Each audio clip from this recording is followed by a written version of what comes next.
So, heto na nga yung sagot nung aking vlog nung last upload ko. Ayan, so, ikwento ko muna ha. Ayan. So, guys, bumalik yung pera ko. So, ikwento ko nga nung umpisa. Ayan, guys, may nagpa-cash in.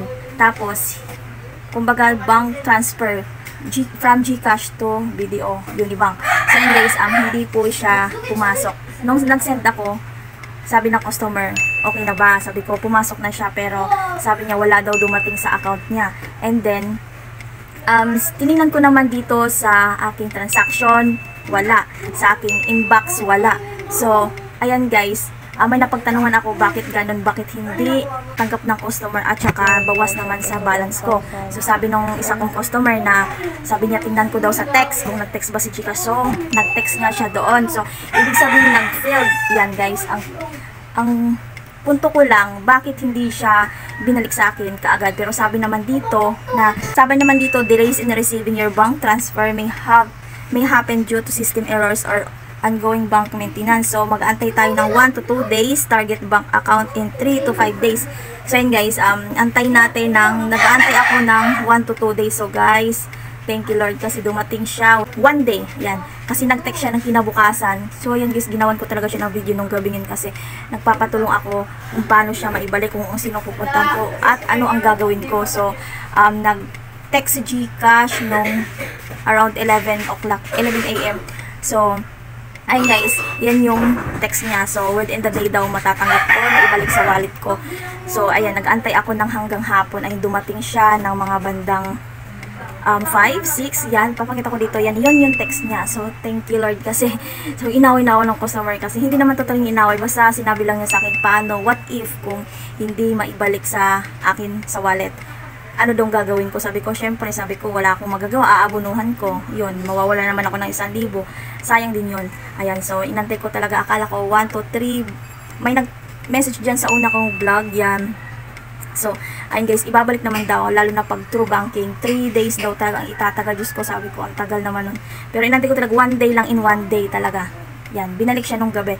So, ayan, sinend ko ulit dun sa customer. Ayan, sabi, i-check mo sa account mo kung may dumating ba yun. Dumating na nga ako, thank you Lord, dumating siya at wala nang problema yun. Syempre para sa akin kasi ang sayang din po yun kasi 1,000 pinaghihirapan ko po yun. Yung stress ko, hindi ko talaga alam po anong gagawin ko dahil malaking halaga yun para sa akin. Ayan, buti na lang bumalik siya. And then instead na makakatulog ka, hindi ako makatulog dahil iniisip mo yun. Ayan, ka makakain, hindi ka makaalis kung anong gagawin mo. So, ituturo ko pala sa inyo guys kung paano ko ginawa at pumunta ko sa center at did not receive bank transfer. Yan po yung pipindutin nyo. Magre-request lang kayo dyan at magsasabit kayo ng ticket at i-chat nyo si GG. Gagamitin natin yung reference ni GCash or the target bank account in 3 to 5 days. So, ayan. So, maglalagay na tayo ng mga details natin. Email address, registered number, mobile number, transaction ID or amount. Yan. Date of transaction. Kung kailan siya nangyari. Yan. Kahapon yung nangyari siya guys. And then, yan. Did you receive? Yan. May nakita nga pala kung confirmation doon sa text. Yes. Ayan, ilagay natin yung mga details natin kung anong gusto nating sabihin. Yan, gigigil ako talaga. Ayan, so pagkatapos natin ilagay yung mga details natin, so ilalagay natin yung attachment files. So ayan, mag-thank you na siya, reaching out of us. Ayan, i-screenshot ko and then waiting na lang po natin doon sa email. Pagtanungan ako na may nangyari daw sa kanya na ganon, nag-send daw, nabawas sa account pero hindi natanggap ng customer. So, sabi pupuntahan daw yung bangko na muntik na talaga ako pumunta sa bangko kasi sabi doon na doon daw ayusin kasi kumbaga parang na-debit daw yun.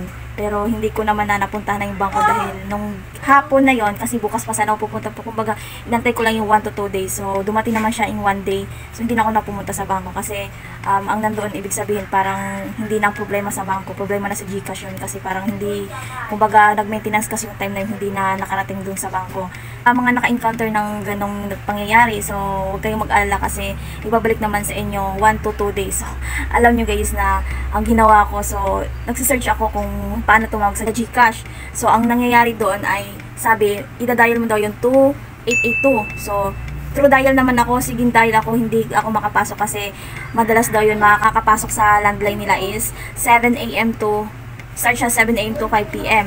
So, dapat 7 AM pa lang nakaabang ka na at magdadial ka sa kanila kasi doon yung mabilis daw makapasok. So, hindi ako nakapasok doon sa landline nila dahil busy, hindi nagpo-proceed yung tawag mo, so hindi ako nakapasok. So nawa ko, nagsubmit ako ng ticket, and then panay-chat ako kay Gigi. Si Gigi talaga, hindi ako pinapansin ni Gigi, naiinis ako kay Gigi.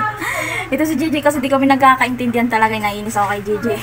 Ayan, so, ayan guys, yun lang naman ang naano ko na na-experience ko dito. Nagpapasalamat din ako na na-experience ko yun at rin akong maituturo, i-share sa mga hindi nakaka-encounter ng ganitong sitwasyon. Minomonitor ko siya lagi sa inbox ko, sa transaction ko. So, may nakita nga akong adjustment wallet. Yan, ipapakita ko sa inyo yan. So, nung natanggap ko, min-insist ko si customer na ay dumating na sa wakas. Thank you, Lord. And natatakot na ako. So, ayaw mo na. Sabi ko sa kanya. So, una, isisend ko na. Yan. So, sinend ko na siya. So, ayan, okay naman siya. Akala ko talaga hindi siya maibalik sa akin. So, ayan. Okay. Ayan, yun lang yung masasuggest ko sa mga nakaka-encounter ng ganito. Pwede kayong tumawag sa landline nila ng, i-dial mo siya ng 2882 and then i-chat mo si Gigi. Punta ka sa help center. Ayan. And then, pupunta ka naman sa, basta i-chat mo lang siya kung paano hindi mo na-receive yung pera. Ayan. So, ayan lang guys. Thank you pala sa pagtapos itong vlog na ito. At sana may natutunan kayo. Ayan lang. And bye. See you in my next vlog. Guys, don't forget pala sa pag-like and subscribe sa my channel. Bye. Please don't skip my ads. Bye. See you in my next vlog.